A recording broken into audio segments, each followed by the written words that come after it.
नमस्कार दोस्तों, एक बार फिर से स्वागत है आपका ऑनलाइन क्लासेस के इस प्लेटफॉर्म पर।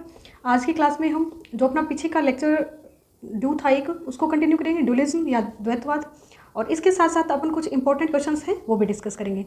तो अगर आपको द्वैतवाद या द्विभागीकरण का लेक्चर रिवाइज करना है तो आप फिर से देख सकते हैं। इसके साथ साथ इसका जो पार्ट बच गया था वो हम इस लेक्चर में डिस्कस कर लेंगे। तो द्वैतवाद या द्विभागीकरण, भूगोल में द्वैतवाद या द्विभागीकरण का मतलब है कि उस भूगोल का दो भागों में विभाजन हो जाना। तो जब भी हम देखते हैं किसी भी विषय का विस्तार होता है, उसका जैसे जैसे प्रयोग बढ़ता है तो उसमें विचार जो होते हैं उनका मतभेद होने लग जाता है वैज्ञानिकों में। तो इसी प्रकार से भूगोल में भी द्वैतवाद या द्विभागीकरण की जो नींव डाली गई वो वारेनियस के द्वारा डाली गई। तो इसमें हमने जो इसके अलग अलग पार्ट्स हैं उनको डिस्कस कर लिया था, तो मैं यहाँ ज़्यादा एक्सप्लेन नहीं करूँगी। आपके डायरेक्ट क्वेश्चन पुटअप होगा कि भूगोल में द्वैभागीकरण की जो द्वैतवाद है या द्विभागीकरण की नींव है वो किसने डाली थी। तो आपको याद रखना है वारेनियस ने डाली थी। वारेनियस जर्मन विद्वान थे। इसके साथ साथ हमने उस टाइम पढ़ा था कि भूगोल में जो द्विभागीकरण है उसको चार भागों में बांट सकते हैं मुख्यतः: सामान्य बनाम प्रादेशिक भूगोल, भौतिक बनाम मानव भूगोल और ऐतिहासिक बनाम समकालीन भूगोल, फॉर्मल वर्सेस फंक्शनल साइट्स। तो ये चार भाग थे उसमें। तो इसमें क्या डायरेक्ट क्वेश्चन पुटअप होता है आपके कि इनमें से कौन सा द्विभागीकरण नहीं है। तो यहाँ ऐतिहासिक बनाम राजनीतिक आ जाएगा, तो आपको ये बताना होगा कि इन तीनों में से कौन सा नहीं है, ऐतिहासिक बनाम राजनीतिक नहीं है, समकालीन होगा। तो ये डायरेक्ट आपको याद रखना है कि भौतिक के साथ मानव आएगा, सामान्य के साथ प्रादेशिक भूगोल आएगा। तो डायरेक्ट क्वेश्चन पुटअप होता है। तो ऐसा नहीं है कि इनमें बहुत डेप्थ में या डीप क्वेश्चन पूछा जाएगा। आपको ये पता होना चाहिए कि हाँ, ये चार मेन जो द्विभागीकरण या जो ड्युअलिज्म पाई जाती है वो इन चार भागों में पाई जाती है। अब हमने पहले जो भी लेक्चर किए उनमें ये सामान्य, भौतिक और ऐतिहासिक ये सब पढ़ लिए थे। इसमें हमने एस एम मलिक को पढ़ा था और हेरोडोटस को पढ़ा था इसमें हमने। इसी प्रकार से भौतिक बनाम मानव भूगोल भी पढ़ा था हमने।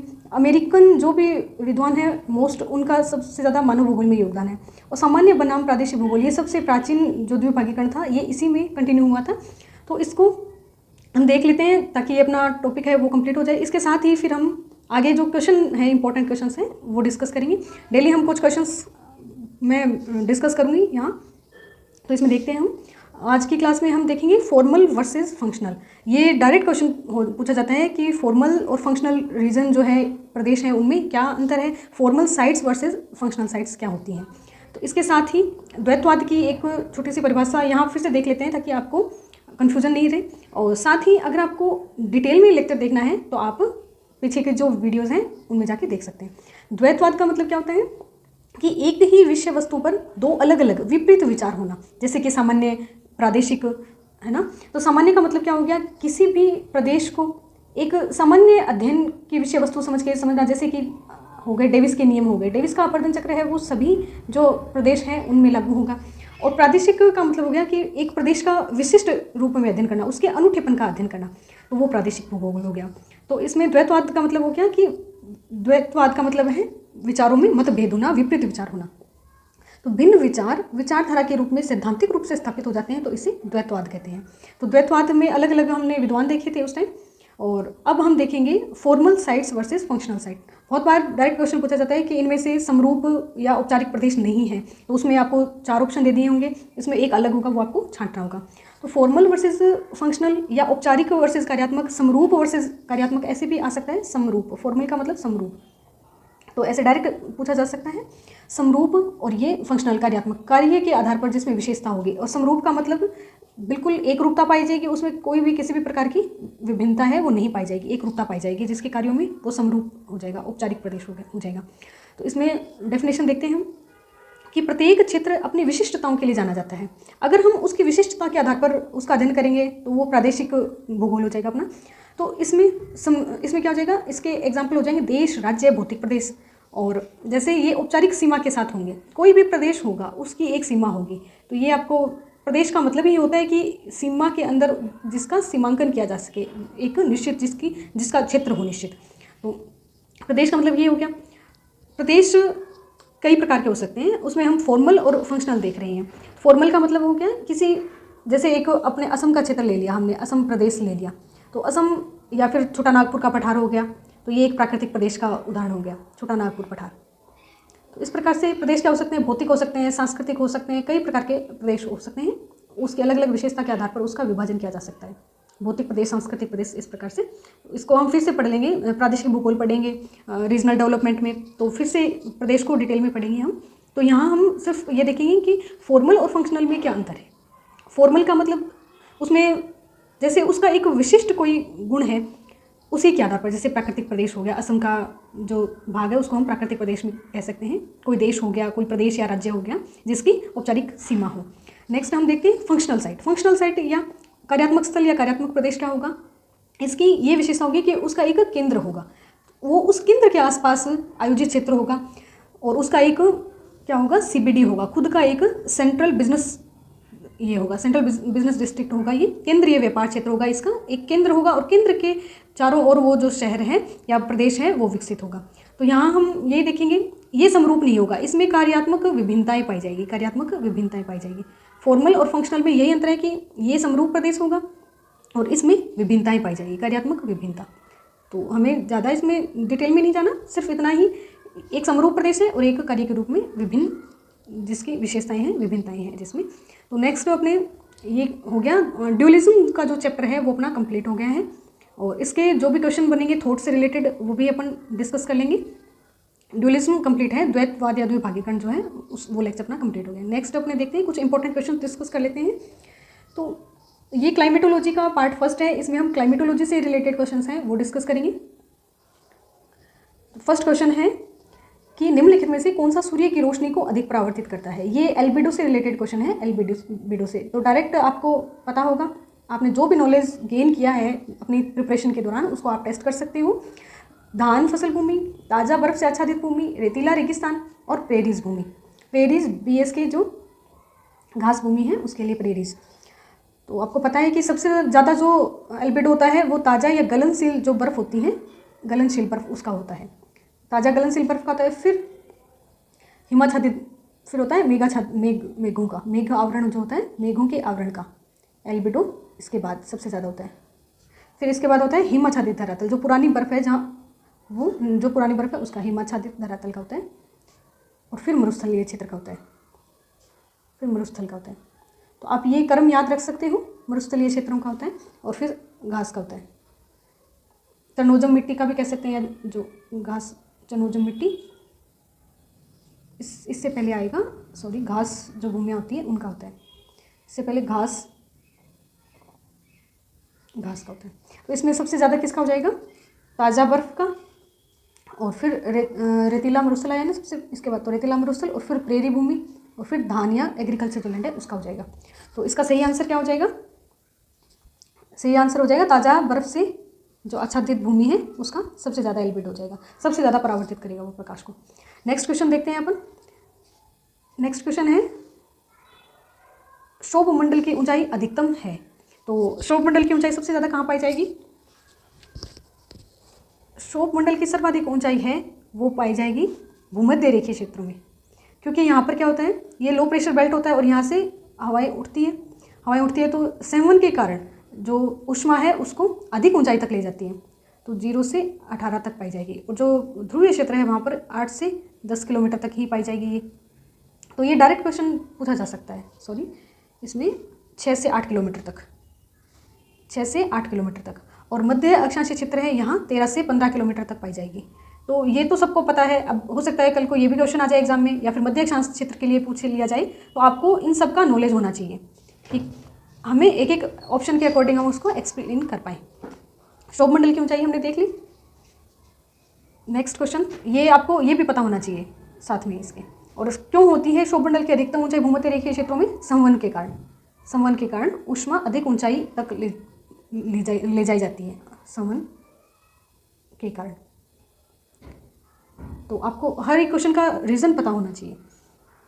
ये इसमें साथ में इंग्लिश भी है, तो आप अगर इसमें कुछ कटा हुआ हो या फिर कोई डाउट हो तो इधर देख सकते हैं आप।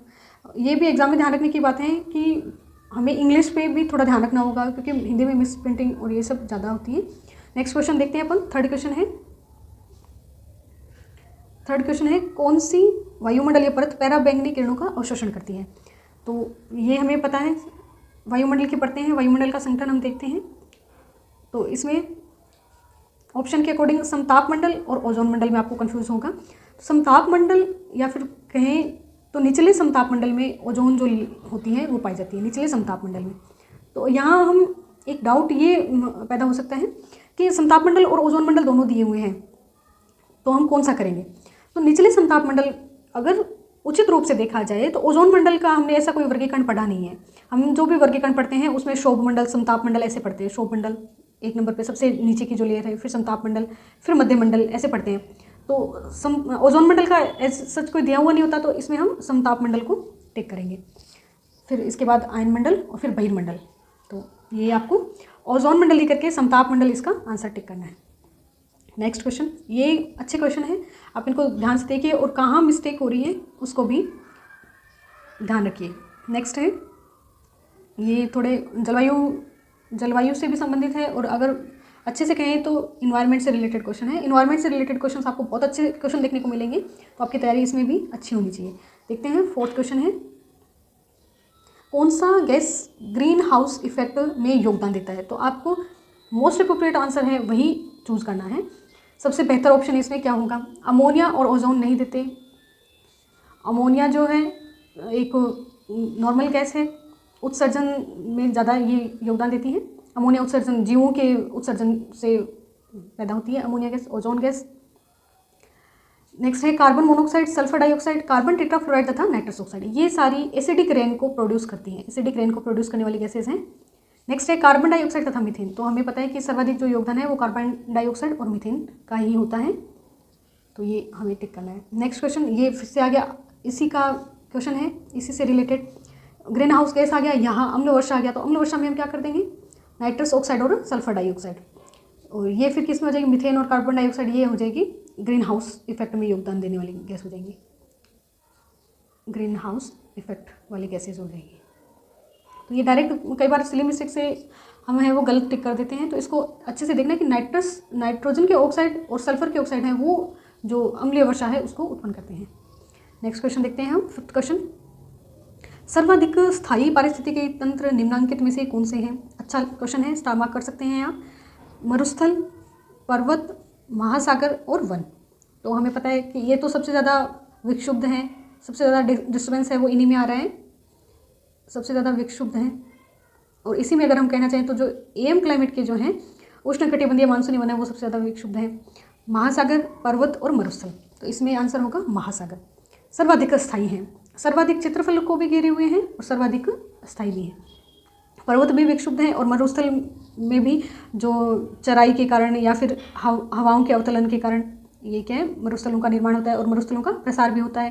तो इस प्रकार से ये स्थायी नहीं है।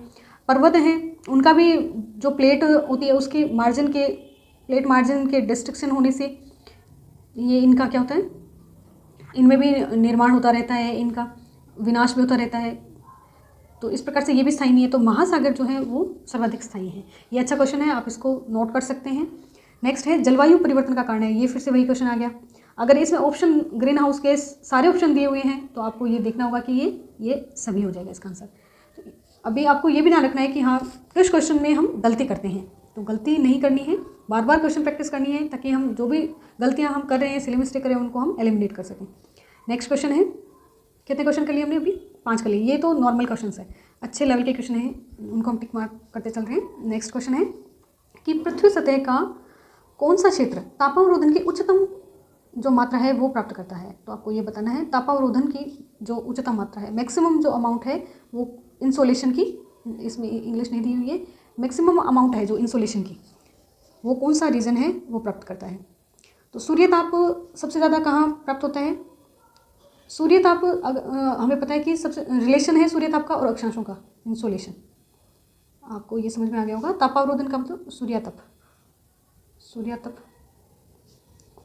तो इंसोलेशन सबसे ज़्यादा कहाँ होता है? तापमान का डायरेक्ट रिलेशन है अक्षांश के साथ। अक्षांश बढ़ेंगे तो टेम्परेचर क्या होगा? घटेगा।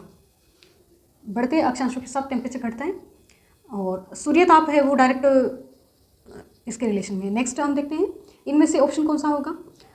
सवाना क्षेत्र और स्थलखंड, जलखंड। जलखंड और स्थलखंड में तो सबसे ज़्यादा ताप कौन प्राप्त करेगा? जलीय निकाय हैं, इनकी विशिष्ट ऊष्मा है वो कम होती है, तो ये क्या होंगे?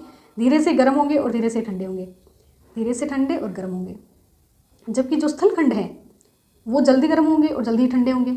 इनका एल्बिडो कम होता है, परावर्तन, जलीय जो क्षेत्र है वो परावर्तन ज़्यादा करते हैं, और स्थलखंड है इनका ये अवशोषण ज़्यादा करते हैं, तो इनका एल्बिडो कम होता है, अवशोषण। और ये क्या करते हैं, परावर्तन। जलीय निकाय क्या कर देता है, परावर्तन कर देता है ऊष्मा का, प्रकाश का। नेक्स्ट सवाना क्षेत्र। सवाना जो है वो घास भूमि है, घास भूमि है, पर हमें पता है कि इसमें छितराए जो वृक्ष हैं वो मिलते हैं। सवाना जो है AW क्लाइमेट, सवाना जो घास भूमियाँ हैं ये चित्रे हुए वृक्ष मिलते हैं, यहाँ सघन वन नहीं पाए जाते हैं, चित्रे वन।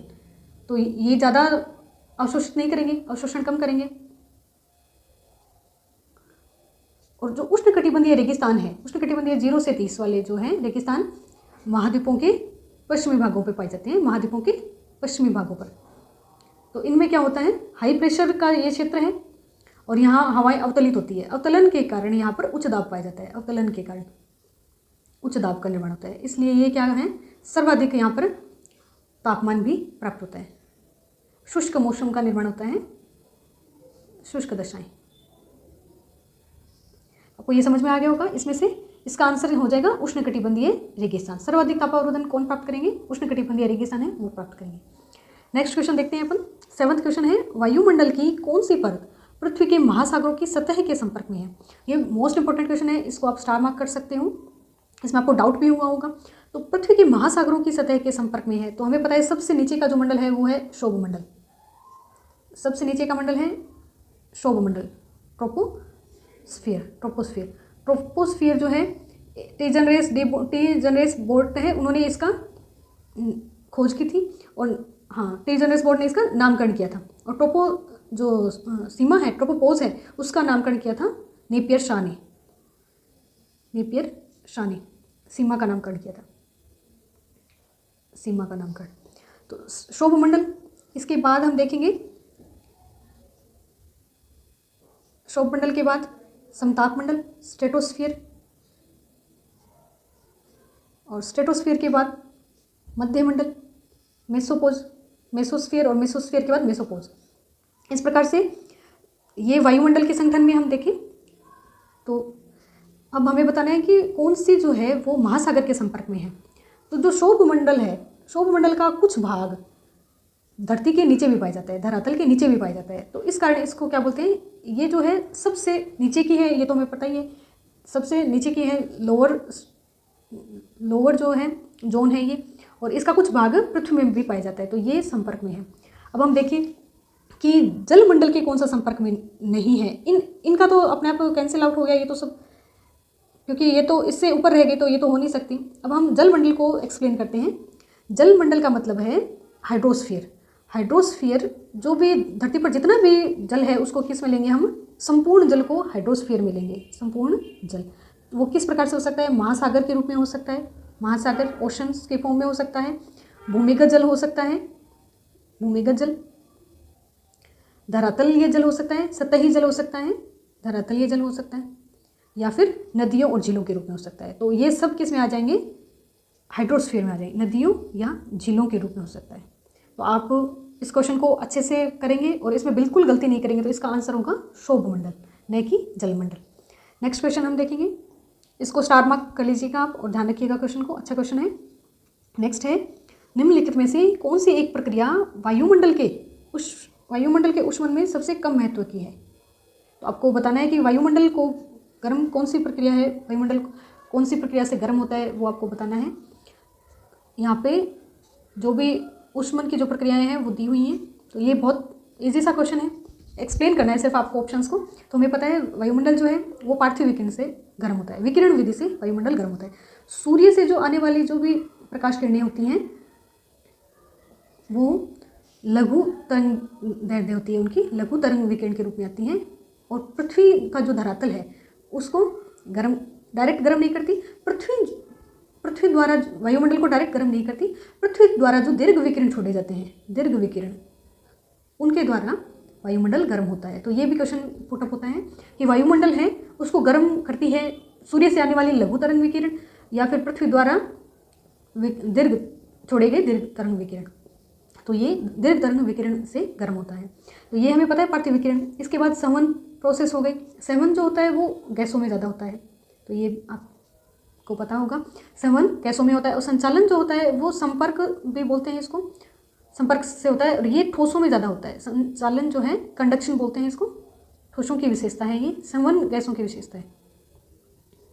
समन का मतलब होता है कि जैसे हमने दो अलग अलग टेम्परेचर पे बॉडीज रखी और इनको कांटेक्ट किया तो ये संपर्क से गर्म होते हैं, तो इनके टेम्परेचर जो है TA TB after some time.